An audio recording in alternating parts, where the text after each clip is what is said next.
If Jesus came to Nigeria, the Bible would have been written in broken English and not in regular English, because it was written by everyday people, fishermen, and so whenever they recounted their stories, it was in the street language of the day. This is your 6th studio album. I mean, you have been consistent. I know you've done 2020, 2022, now 2023. Now your contemporaries, I will not mention names, they release EPs, 6, 7 songs. But until you did 20 songs, what is the Mara? Even myself, I don't know what the Mara is, but it was very difficult to decide on 20 because, so we've been doing this thing for 6 years. It's called spontaneous worship. And basically it's like freestyling on speed for 3 hours. You're worshiping with words you've never sung before. So you get in front of a microphone and you're singing. You don't know what you're going to sing, and you know you're going to sing for 2-3 hours, and you just keep going and the songs keep coming.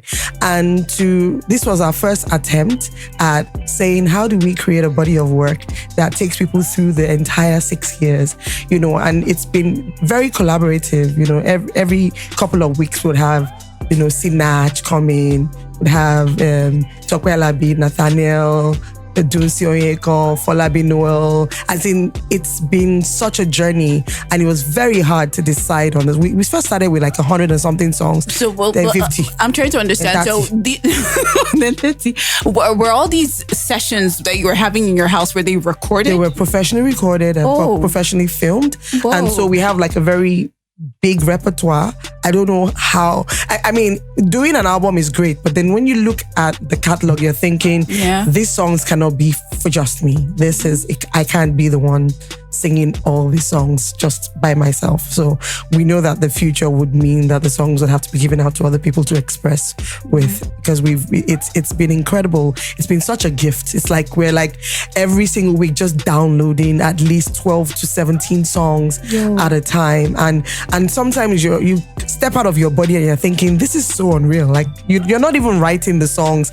Sometimes they come with verses and bridges, outros, and they come whole. Sometimes they come like totally scattered and almost near chaotic, but they still make sense, and it's been beautiful. Like putting it in a body of work was very, very difficult. We spent like the first few months was just listening. It was me and the producer listening and figuring what direction we wanted to go in before we started even, putting the songs together.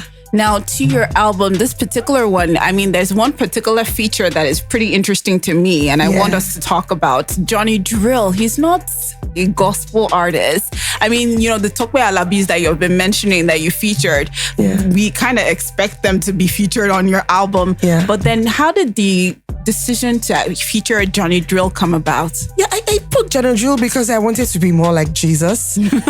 Seriously, because Jesus was 33 years old.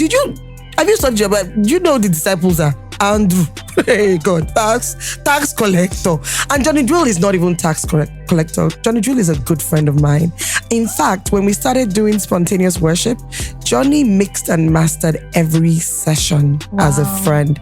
And for me, it was me bringing people together who we had a lot in common. And Johnny is a kindred spirit. Do you understand? I love the fact that he's not a gospel singer. I love the fact that he makes love songs. I love the fact that he connects with people. And I think that's what my Christianity is about. It's not about being, bigger than, higher than, other than. It is being like God. God came to us. You're supposed to be able to relate with everyone and connect with everyone. You're not supposed to be on this high horse where you and your Christian people come together, hold hands and sing Kumbaya. That's not what worship music is about. If Jesus came to Nigeria, the Bible would have been written in broken English and not in regular English, because it was written by everyday people, fishermen, and so whenever they recounted their stories, it was in the street language of the day. Greenland, for instance, was a song that I wrote to encourage myself when I wanted to start my photography business, and it looked like there was no room for me, and it looked like the land was dry, and it looked like there was no way that I could begin. And I kept saying the land is green, and I was saying it to myself because I couldn't see a green land. I couldn't see an open road. And I remember I went back home and I told my friends, well, I was very discouraged today and I was singing this green song and I couldn't remember the song. But the song came back and came with verse 1, verse 2 and chorus. And even though it was a song written originally to encourage myself, it had so many prophetic dimensions about the nation and about people's journey. So people, even market women, would sing it as the land is, they'll say, oh, let it rain. I'm like, I never sang about rain, but they heard rain when they heard the song. And so I find out that music, especially when it comes from your spirit, will transcend barrier, and it transcends religious barrier. Now, I have no problem with being labeled a gospel artist, but I have a problem with being unlike Christ, because Jesus lived outside of those boxes and outside of those labels. He did not operate or act or behave like religious people did in his day. Do you understand? He was very open, he was accessible, and the way that he taught was very different from how it was done at the time. So I am a big fan, I'm a huger fan of Jesus than I am of being religiously correct. I wanted to make an album that gave everyday people, you know, an opportunity to experience that. But then I had this like religious mindset that, you know, worship and heaven's music was strings and chords and pads, and God broke that off me. It was almost like a mindset that even David, the greatest worshiper in the Bible, in the last psalm said, praise him with the dance and the drums, praise him with the cymbal and the harps. And then he started to break down all these sounds and say, praise him in every which way. And I said to myself, if I was going to really have people touch God's presence, it cannot be one sound. It has to be everything. So I came together with everybody and all my friends. And so with Great Man Takit, it meant that I was rapping again for the first time in 20 years. It meant that I was doing with Angelo, I was doing Afro beats, you know, we were doing deep worship and spontaneous worship, and we were doing everything because it all is praise as long as it is authentic. And Jesus did not sound like people from 200 years before him. He sounded like someone that lived in his day. And when David did worship, his worship was not only the music of his time, he was way ahead of his time. And so when we worship, it cannot be in a box. God never put us in those boxes. We love to put ourselves in those boxes to feel safe. And what happens is that the music that could set people free is now music that we share within ourselves that are already, we don't need it. The people who really need to be set free from depression and be set free from anxiety are not getting access to the music. And we feel like they can only feel God if the music is slow.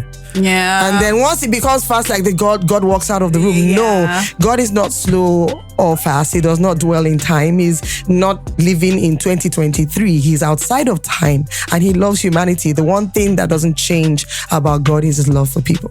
So the album is to appeal to everybody, basically. Not just to appeal to touch, to give people an opportunity to experience what I have experienced, to experience the liberties that I've experienced, the healing that I've experienced. Yes, it feels good, it sounds good, it's great, it's fun. But beyond that, I was just kind of hoping that people get like, you know, to taste what I've tasted, to smell what I've smelled, to get hugged by God when they need it.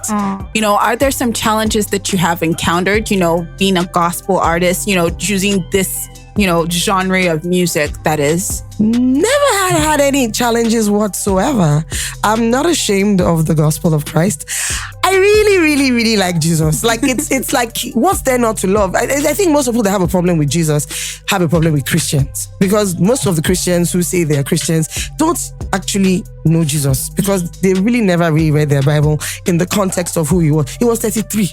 He was not Moses. Yeah. He was not Moses. He did not have white hair. Do you understand? I saw a picture of the Last Supper, and the disciples were bold. They were 20-something years old. They were young. Yeah. They were fresh. They were scary. They were revolutionary. They were almost anti-establishment. They were somewhat considered to be troublemakers. Jesus hung around with people. The religious people had a problem with the people he had dinner with. Like, why are you having dinner with these people? Why are you like food too much? You like to drink too much? You like to talk too much? Why are you sitting with all these people? Why are these people around you?